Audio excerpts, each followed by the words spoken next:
Hello everyone, welcome back to my channel. So today we are going to discuss part second of this chapter, natural vegetation and wildlife.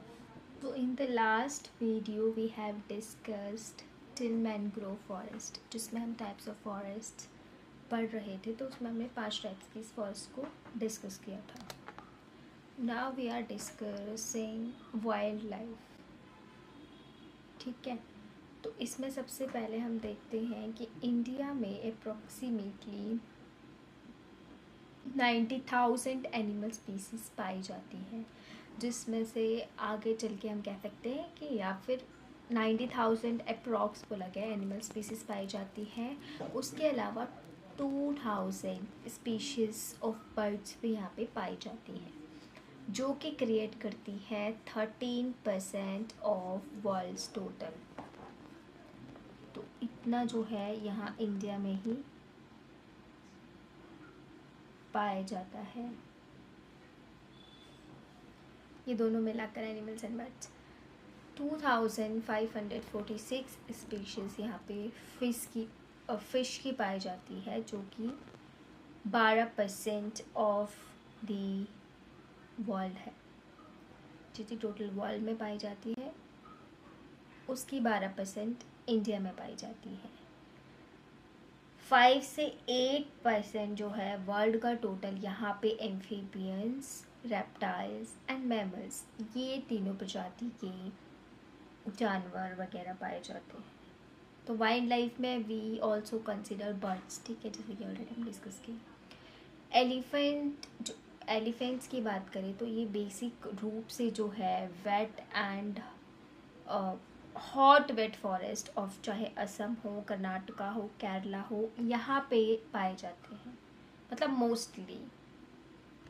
और wild as या फिर हम जिसे wild donkey कह सकते हैं, camels हैं, ये रन ऑफ कच्छ और थार डेजर्ट में पाए जाते हैं. Only country in the world has both tigers and Lions. India एक ऐसी कंट्री है जहाँ पे दोनों तरीके के, मतलब जो लायंस हैं एंड टाइगर्स हैं, दोनों पाए जाते हैं. मतलब वर्ल्ड्स के बाकी एरियाज़ में ऐसा नहीं है. लायन जो है मेन तौर पर जो हम कह सकते हैं गिर फॉरेस्ट में पाए जाते हैं, जो कि गुजरात में पड़ता है. इसी तरीके से tigers Madhya Pradesh, waste Bengal, Himalayan regions में पाए जाते हैं. लेपर्ड्स इसके अलावा एक इम्पॉर्टेंट जानवर है जो कि डिफरेंट रीजन्स ऑफ इंडिया में पाए जाते हैं. एंड वैसे बेसिकली हम मेन तौर पे बात करते हैं कि ये पाए जाएंगे हिमालयन रीजन्स में. ठीक है. एंड लद्दाख में ऑब्वियसली हमें पता है उस ठंडी जगह पे याक पाए जाते हैं.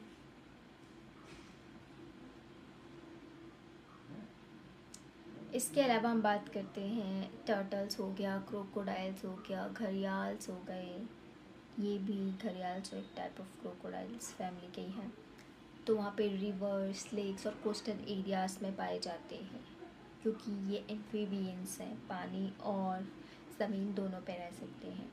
इसके अलावा ये बर्ड्स की प्रजातियाँ हैं. पीकॉक्स हो गई, पीसेंट्स हो गए, डिक्स हो गए, पैराकिट्स हो गए, क्रेन्स हो गए, पीजन्स हो गए. ये सब बर्ड्स हैं जो कि फॉरेस्ट और वेटलैंड एरियाज़ में पाए जाते हैं. तो ये सब जो एनिमल्स हैं ये क्या हेल्प करते हैं हमारी बेसिकली ड्रॉट पावर के लिए, जिसमें कि हमारा बोझा ढोने का काम करते हैं. लाइक हम हॉर्स को देखते हैं, ठीक है, और भी जानवरों को हम देख सकते हैं इससे. तो उसमें हमारे लिए हेल्प करते हैं. ट्रांसपोर्टेशन में हेल्प करते हैं, यानी परिवहन के साधन के रूप में. इसके अलावा हमें मीट एंड एग्स भी प्रोवाइड करते हैं. और बहुत सारे इंसेक्ट्स ऐसे होते हैं जो पॉलिनेशन ऑफ क्रॉप्स में भी इम्पॉर्टेंट रोल निभाते हैं. अगर वो वाले इंसेक्ट्स ना हो तो क्रॉप्स का पॉलिनेशन होने में दिक्कत हो सकती है. Every species playing an important role in ecosystem. It's obvious है, इस धरती पर जो भी चीज़ें बनाई गई है, चाहे वाइल्ड लाइफ हो, चाहे प्लांट्स हो, हमें ऐसा शायद लग सकता है कि वो किसी काम के ना हों. ठीक है, but they are playing major role. ठीक है, वेब साइकिल होती है, या फिर हम वेब सिस्टम कहते हैं शायद उसे, जिसमें साइंस की बुक्स में आप पढ़ते हैं ये, तो उसमें क्लियरली बताया होता है कि कैसे कैसे क्या क्या चीज़ें हैं।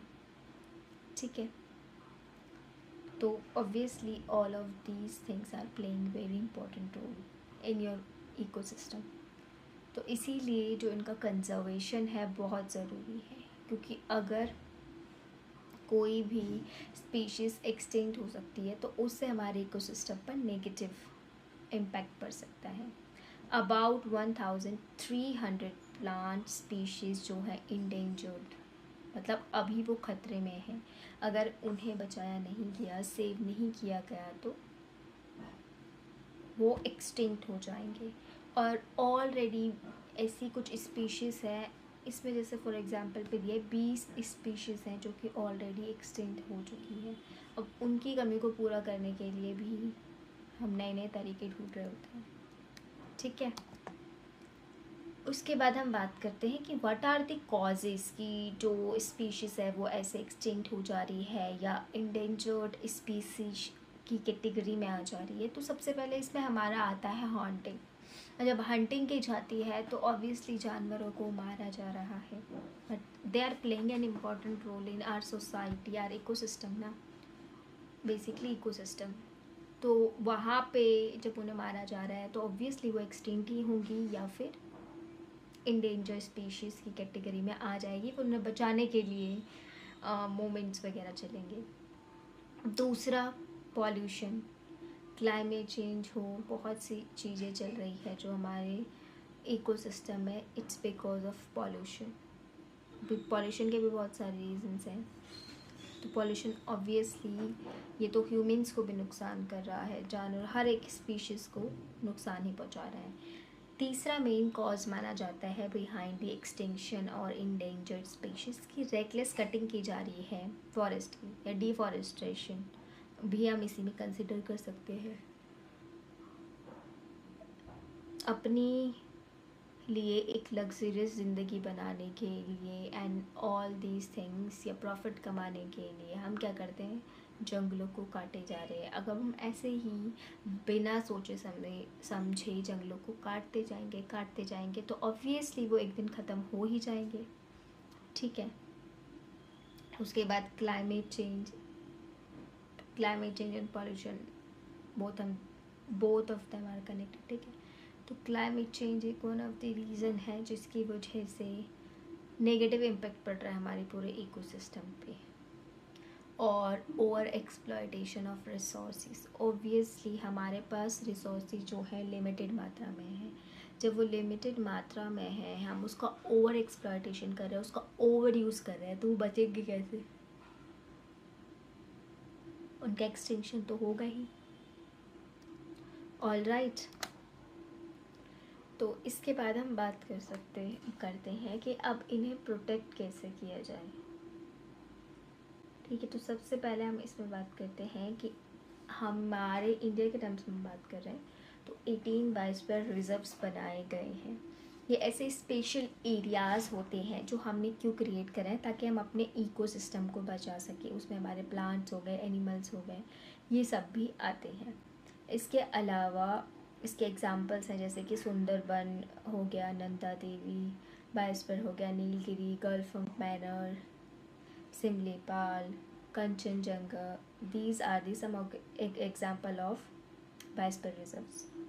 उसके बाद आता है, इसके अलावा हम क्या कर रहे हैं कि फाइनेंशियल एंड टेक्निकल असिस्टेंस भी प्रोवाइड कर रहे हैं to save our flora and fauna, जिसमें कि बोटानिकल गार्डन की भी शुरुआत की गई थी ताकि प्लांट्स को बोटानिकल गार्डन्स बनाकर उन्हें सेव किया जा सके। 1992 ये टाइम पीरियड बता रहे कि स्टार्ट हुआ था।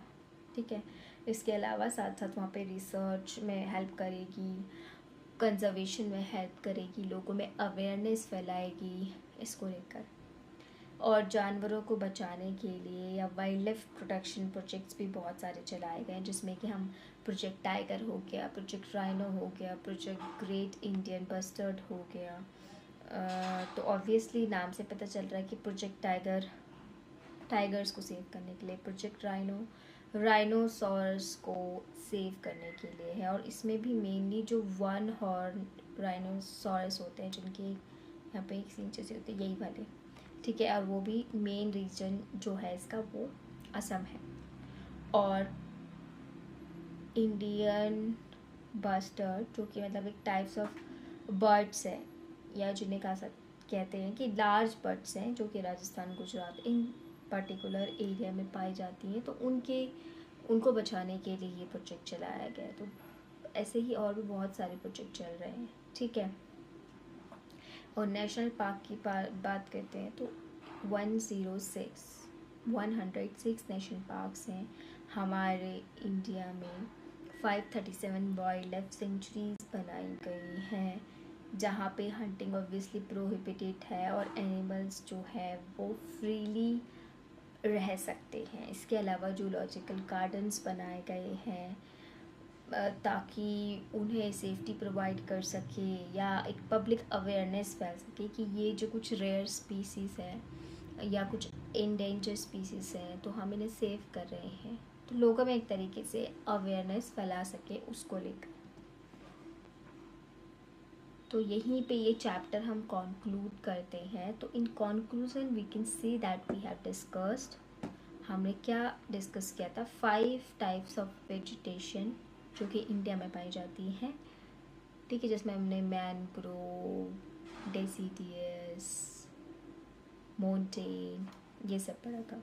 Along with the countries rich wild life, हमने कंट्रीज़ की रिच वाइल्ड लाइफ के बारे में जस्ट अभी डिस्कस किया। एंड ग्रीडी हंटिंग हो गया, पॉल्यूशन हो गया, डिफॉरेस्टेशन हो गया, और कुछ ह्यूमन एक्टिविटीज़ हैं जो कि मेजर कॉज है behind this extinction and endangerment of the various species of flora and fauna. So इसीलिए ये हमारे लिए बहुत इम्पॉर्टेंट है कि हम रियलाइज़ करें अपने इन नेचुरल वेजिटेशंस की या फ्लोरा फौना के वैल्यू को समझें, क्योंकि ये हमारे इकोसिस्टम के सर्वाइवल के लिए बहुत इम्पॉर्टेंट है, मेजर रोल निभाते हैं, ठीक है। तो यहीं पे ये चैप्टर फिनिश होता है। Thank you so much for watching. Don't forget to like, share the video and subscribe the channel पोल हिज ट्यूटर।